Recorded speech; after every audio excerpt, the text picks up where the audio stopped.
Hi. నమస్తే. నా పేరు శివరంజన్ రెడ్డి. నేను న్యూట్రిషన్ అండ్ డైట్ కోచ్‌గా ఉన్నాను.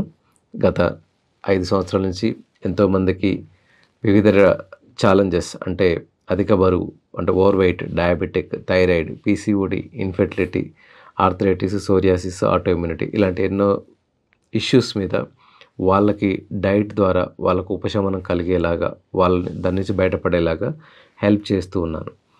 సో ఇప్పుడు మనం తెలుసుకుంటుంది ఏంటంటే ఆటో ఇమ్యూనిటీ గురించి మనం మాట్లాడుకుంటున్నాం.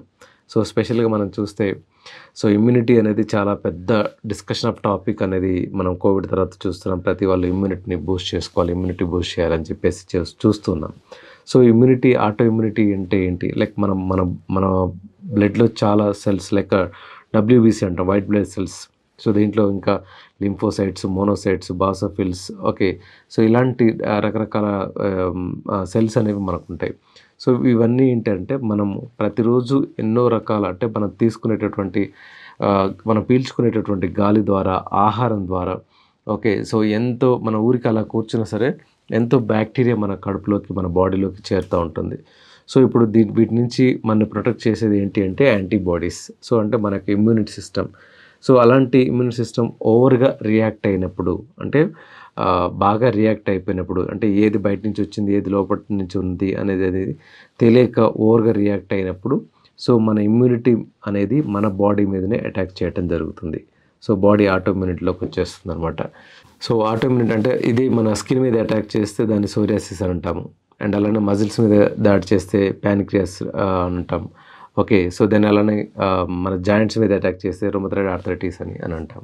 సో ఇలా మన ఇమ్యూనిటీ మన మీదనే అటాక్ చేయటం అనేది జరుగుతూ ఉంది. సో ఈ ఇమ్యూనిటీని బూస్ట్ చేసుకోవడానికి మనం అన్ని రకాలుగా మన యొక్క బాడీని సంసిద్ధంగా చేసేసుకోవాలి. అంటే మన బాడీ ఎంత యాక్టివ్గా, ఎంత ఎనర్జీగా ఉంటుంది అన్న దాన్ని బట్టే, అంటే నేను ఎప్పుడు చెప్తూ ఉంటాను ఒకటి ఏంటంటే, మన చేతిలో ఒక కేజీ రాయి ఉందనుకోండి, ఆ రాయిని ఒక గోడకు కొట్టాం, మన ఎడమ చేతి వైపు ఉన్నటువంటి గోడకు విసిరేసాము. సో ఆ గోడ పగిలిపోయింది. అదే రాయి తీసుకొచ్చి కుడి చేతి వైపు ఉన్నటువంటి ఇంకో గోడకు విసిరేసాం, కానీ ఆ గోడ పగలేదు. ఒకటే వేగం, ఒకటే డిస్టెన్స్ తోటి వేసినప్పుడు ఒక గోడ పగిలింది, ఇంకో గోడ పగలేదంటే చాలా సింపుల్. ఒక గోడ స్ట్రాంగ్గా ఉంది, ఇంకో గోడ వీక్గా ఉంది అనేది అర్థం. ఈ ఆటో ఇమ్యూనిటీ ఇందాక చెప్పుకున్నాం కదా. ఆటో ఇమ్యూనిటీ అంటే మన యొక్క ఇమ్యూనిటీ అనేది మనం సెల్స్ మన ఇమ్యూనిటీని మన మీదనే అటాక్ చేయడం అనేది మనం చెప్పుకున్నాం. సో అంటే ఎలా ఏంటి అని అంటే సింపుల్గా మనకు కోవిడ్లో ఇలాంటి ఇష్యూసే వచ్చాయని చెప్పేసి మనం చెప్పుకున్నాం కదా. అంటే మన ఇమ్యూనిటీ మన మీదనే అటాక్ చేయడం ద్వారా ఏం చేసుకున్నాం మనం అంటే స్టెరాయిడ్స్ తీసుకున్నారు. అంటే ఇప్పుడు మామూలుగా కోవిడ్లో చాలామంది ఐసీయూలోకి వెళ్ళినప్పుడు వాళ్ళని సేవ్ చేయడం కోసం స్టెరాయిడ్స్ ఎక్కువగా వాడారు. సో ఇప్పుడు ఏమవుతుంది, స్టెరాయిడ్స్ వాడినప్పుడు ఏమవుతుందనంటే, సో అంటే ఇమ్యూనిటీ అనేది విపరీతంగా యాక్టివేట్ అయిపోయింది, మన ఇమ్యూనిటీ మన మీద అటాక్ చేస్తుందని చెప్పాం కదా. సో ఇప్పుడు ఈ స్టెరాయిడ్స్ ఏం చేస్తారంటే ఇమ్యూనిటీని అంటే నిద్రపుచ్చేలా చేస్తాయి, అంటే వాటిని కూల్ చేసేస్తాయి. అంటే ఇమ్యూనిటీ ఎలాంటి యాక్టివిటీ చేయదు, ఏది మన యొక్క ఇమ్యూనిటీ సిస్టమ్. సో ఇది ఎలాంటిది ఏంటి అనేది జస్ట్ ఇంకొక చిన్న ఎగ్జాంపుల్ తర్వాత మీకు అర్థమయ్యేలా చెప్తాను. సో సపోజ్ మన ఒక వెజిటేబుల్ మార్కెట్లో 4 టెర్రరిస్టులు ఉన్నారనుకోండి. సో ఈ 4 టెర్రరిస్టులు వచ్చేసి ఉన్నారని చెప్పేసి మనకు తెలిసింది. సో ఎమ్మటే గవర్నమెంట్ ఆఫ్ ఇండియా ఏం చేసింది, కొంతమంది మిలిటరీ వాళ్ళని పంపించింది. కానీ అయితే ఇప్పుడు దీంట్లో 4 టెర్రరిస్టులు ఉన్నారని మాత్రమే తెలుసు. ఈ ఈ వెజిటేబుల్ మార్కెట్లో దాదాపు 1000 మంది ఉన్నారు. అంటే వాళ్ళందరూ మార్కెట్లోకి వచ్చిన వాళ్ళు ఉన్నారు. అంతా చుట్టుముట్టి క్లోజ్ చేసేసారు. బట్ ఈ నలుగురు ఎవరో తెలియదు. సో ఆ నలుగురు పట్టుకోవటం ఏం చేశారంటే, సో మొత్తము ఈ బుల్లెట్లకు వర్షం కురిపిస్తూ కాల్చి పారేయటం స్టార్ట్ చేశారు. ఎందుకంటే ఆ టెర్రరిస్ట్ని చంపేసేయాలి కదా. సో అందుకే నలుగురిని చంపడం కోసం అందరిని చంపేశారు అని అనుకోండి. ఇది కరెక్టా? కాదు కదా. సో అంటే ఎవరైతే నలుగురు ఉన్నారో ఆ నలుగురిని మాత్రమే గుర్తించి చంపేసేయాలి. అంటే ఈవెన్ మన ఇమ్యూనిటీ మన మీద అటాక్ చేయడం కూడా అలాంటిది అనమాట. సో ఇప్పుడు స్టెరాయిడ్స్ ఇచ్చినప్పుడు ఏం చేస్తుంది, ఇమ్యూనిటీని కూల్ చేసేస్తాయి.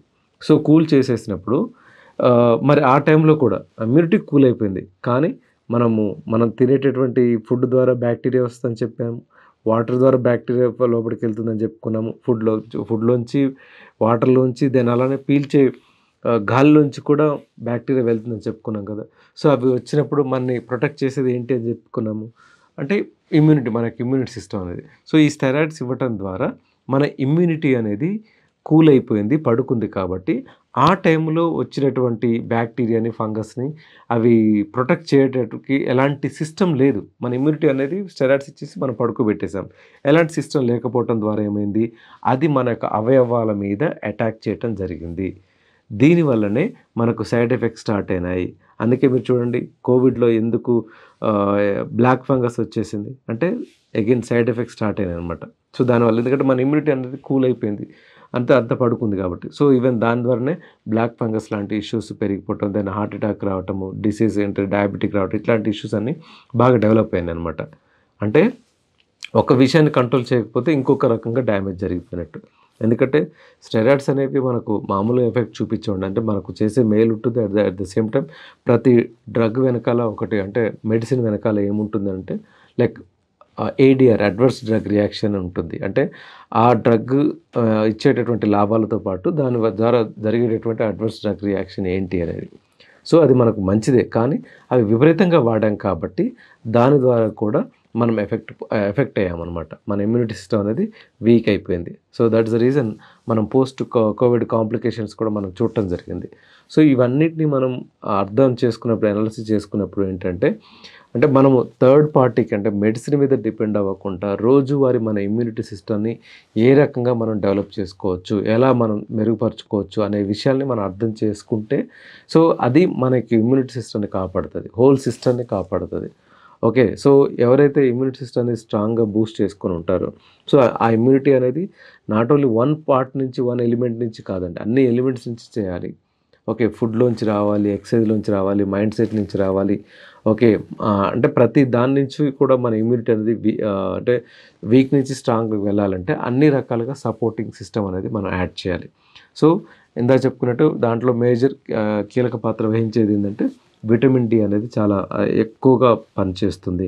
సో, విటమిన్ డి అనేది మన బాడీకి ఎంత అద్భుతంగా లభిస్తే అంత బాగుంటుంది. కాబట్టి విటమిన్ డి ఉన్నటువంటి ఫుడ్స్ తీసుకోవటము అండ్ అలానే సో, ఖచ్చితంగా మనం రోజువారీ జీవితంలో ఎంతో కొంత టైం అనేది మనం అంటే ఎండలో కూడా టైం స్పెండ్ చేస్తే అంటే చాలా సార్లు ఏమవుతుందంటే ఇప్పుడున్నటువంటి లైఫ్ స్టైల్‌కి ఎక్కువ సమయం ఏసీలలో పనిచేయటం కూడా అదొక మేజర్ ఛాలెంజ్ అయిపోతుంది. సో, బాడీకి అంటే కావాల్సినటువంటి వైటమిన్ డి అనేది సరిగ్గా రావట్లేదు. సో, ఒకవైపు ఫుడ్ నుంచి, ఇంకోవైపు నేచర్ నుంచి, ఇంకోవైపు అంటే మన యొక్క ఫిజికల్ యాక్టివిటీ నుంచి కూడా మనం విటమిన్ డిని బాడీకి అందించవచ్చు. అంటే మనం చేసేటటువంటి యాక్టివిటీ ద్వారా కూడా ఈ యొక్క ఇమ్యూనిటీ సిస్టమ్‌ని మనం బూస్ట్ చేసుకోవచ్చు. సో, విటమిన్ డి బాగా ఉన్నటువంటి ఫుడ్స్ అంటే ఫుడ్ నుంచి ఏంటంటే మనము అంటే ఫిష్ తీసుకోవచ్చు. అంటే ఎగ్స్‌లోంచి వస్తుంది. అంటే మంచి సాల్మన్, ఒమేగా ఫిష్ అంటాం కదా! సో, దెన్ అలాంటి అండ్ ఎగ్స్ నుంచి వస్తుంది. దెన్ ఇంకా రెడ్ మీట్ నుంచి కూడా వచ్చేస్తుంది. అండ్ ఇంకా అలానే వెజిటేరియన్‌లో అయితే మనకు పుట్టగొడుగులు, ఉసిరికాయ ఓకే. సో, ఇలాంటి ఫుడ్స్ ఎక్కువ తీసుకోవటం అండ్ అలానే ఆవు పాల నుంచి కూడా అంటే స్వచ్ఛమైనటువంటి ఆవు పాల నుంచి కూడా మనకు విటమిన్ డి అనేది లభిస్తూ ఉంటుంది. సో, ఇంకా తృణధాన్యాలు ఎక్కువగా తీసుకోవడం ద్వారా ఈ విటమిన్ డిని మన బాడీలో కొంచెం మనం డెవలప్ చేసుకోవచ్చు. తద్వారా మన ఇమ్యూనిటీ అనేది బూస్ట్ చేసేసుకోవచ్చు. ఎందుకంటే ప్రపంచము ఇంకా చాలా రకాలైనటువంటి వైరస్‌ని చూడబోతుందని చెప్పేసి చాలా రీసెర్చ్‌లు చెప్తా ఉన్నాయి. ఎందుకంటే మనం తెలిసి తెలియక మన నేచర్‌కి చేస్తున్నటువంటి ఎన్నో రకాలైనటువంటి డ్యామేజ్ మనని ఈ కాంప్లికేషన్స్‌లోకి తీసుకెళ్తుంది కాబట్టి, సో, అలాంటి కాంప్లికేషన్స్‌లోంచి బయటపడాలనంటే ఖచ్చితంగా మన యొక్క ఆహారపు అలవాటే. మళ్ళీ చెప్తున్నాను ఎందుకంటే మేము ఒక డైట్ కోచ్‌గా, న్యూట్రిషనిస్ట్‌గా ప్రతిసారి చెప్పేదదే లైఫ్ స్టైల్‌ని మార్చండి. లైఫ్ స్టైల్ మారిస్తేనే మన యొక్క లైఫ్‌ని మార్చుకోగలుగుతాం. ఎలాంటి ఛాలెంజెస్ వచ్చినా సరే మనం తట్టుకునే కెపాసిటీ మనకుంటుంది. సో, 25 సంవత్సరాలు, 30 సంవత్సరాల వాళ్ళు కూడా కోవిడ్ అటాక్ అయ్యి చనిపోయిన వాళ్ళని మనం చూసాం కదా! బట్ అదే సమయంలో 80 ఇయర్స్, 90 ఇయర్స్ వాళ్ళు కూడా కోవిడ్ వచ్చి వాళ్ళ తర్వాత కూడా చాలా ఆరోగ్యంగా ఉన్నారు. అంటే దానికి రీజన్ ఎక్కడుంటుంది? అంటే వాళ్ళు ఇప్పుడు 80, 90 ఇయర్స్ అంటే వాళ్ళు 80, 90 ఇయర్స్ బ్యాక్ లేకపోతే 70 ఇయర్స్ బ్యాక్ వాళ్ళు ఎలాంటి ఫుడ్ తినుంటారు? ఇప్పుడు మనం ఎలాంటి ఫుడ్ తింటున్నాం? సో, ఖచ్చితంగా ఈ చాయిస్‌లు మన అంటే ఏ ఫుడ్‌ని మనం ప్రజలు ఎక్కువగా ఇష్టపడి తింటారో ఆ ఫుడ్ కన్జంప్షన్ ఏదైతే ఎక్కువ జరుగుతుందో దాని యొక్క ప్రొడక్షన్ ఆటోమేటిక్‌గా జరుగుతుంది. ఓకేనా? సో, ప్రొడక్షన్ లేదు, అవైలబిలిటీ లేదనేది కూడా ఎప్పుడు అనుకోవద్దు. మనము ఏదైతే సరే మనకు అవసరమైనటువంటి ఫుడ్ కన్జంప్షన్ ఎక్కువగా జరుగుతున్నప్పుడు దాని ప్రొడక్షన్ జరుగుతుంది. సో, ఇప్పుడు జంక్ ఫుడ్ కన్జంప్షన్ ఎక్కువగా జరుగుతుంది కాబట్టి జంక్ ఫుడ్ ప్రొడక్షన్ ఎక్కువగా జరుగుతుంది. బట్ అలా కాకుండా మన ఆహారపు అలవాట్లో తృణధాన్యాలు ఇట్లాంటివి గనక మనం యాడ్ చేసుకొని, ఇలాంటి ఫుడ్ హ్యాబిట్స్‌ని గనక మనం డెవలప్ చేసుకుంటే, ఖచ్చితంగా సమాజం, సైంటిస్ట్‌లు, ఒక శాస్త్రవేత్తల దగ్గర నుంచి అంటే ఎంటర్‌ప్రెన్యూర్స్ వీళ్ళందరూ కూడా ఖచ్చితంగా దీని గురించి ఆలోచిస్తారు. అంటే ఏ రకమైన ఫుడ్‌ను ఇష్టపడుతున్నారు పబ్లిక్ అనేది. సో, అన్ని రకాలుగా మనం తీసుకుంటే తప్ప మన ఇమ్యూనిటీ అనేది అంటే ఒక్క ఏరియాలో కాదు మనం చేసుకోవాల్సింది. ఈవెన్ పిల్లలకు కూడా, ఇంట్లో ఉన్న పిల్లలకు కూడా మనం ఎంకరేజ్ చేయాలి. అంటే దాంట్లో ఉన్నటువంటి పోషకాలు ఏంటిది చేపిచ్చాలి. సో, వాళ్ళకి బొమ్మల ద్వారా ఎక్స్‌ప్లెయిన్ చేయాలి. లేకపోతే దాంట్లో టీచర్స్ ద్వారా ఎక్స్‌ప్లెయిన్ చేయాలి. లేకపోతే మనమే వాళ్ళకి అర్థమయ్యేలాగా వాళ్ళకి చెప్పించాలి. సో, ఇవన్నీ ఏంటంటే మనం ఇంటి దగ్గర నుంచే మొదలవుతాయి మన ఆహారపు అలవాట్లు.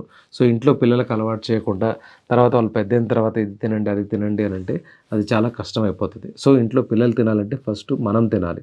మన ఆహారపు అలవాట్లనే మన పిల్లలు కాపీ చేస్తారు కాబట్టి మనం కరెక్ట్ ఆహార పదార్థాలు మనం కన్జంప్షన్ చేస్తే, సరైనటువంటి ఆహారాన్ని మనం భుజిస్తే కనుక ఖచ్చితంగా పిల్లలు కూడా అదే ఫాలో అవుతారు. సో, పిల్లలు ఫాలో అయితే ఖచ్చితంగా చుట్టూ ఉన్నవాళ్ళు కూడా అదే ఫాలో అవుతారు. సో, సొసైటీలో ఇలాంటి మార్పు అనేది మనం తీసుకురావచ్చు. కాబట్టి ఇలాంటి విషయాలలో ఎలాంటి నిర్లిప్తత లేకుండా మన యొక్క ఇమ్యూనిటీ సిస్టమ్ కోసం రోజు ఎంత టైం ఇవ్వగలిగితే, అంటే ఎంత ప్రయత్నం చేసి ఏ రకంగా ఇవ్వగలుగుతారో అన్ని రకాలుగా ప్రయత్నం చేసి మన యొక్క ఇమ్యూనిటీని కాపాడుకోవాలి అనేది మా యొక్క విన్నపం. Thank you very much.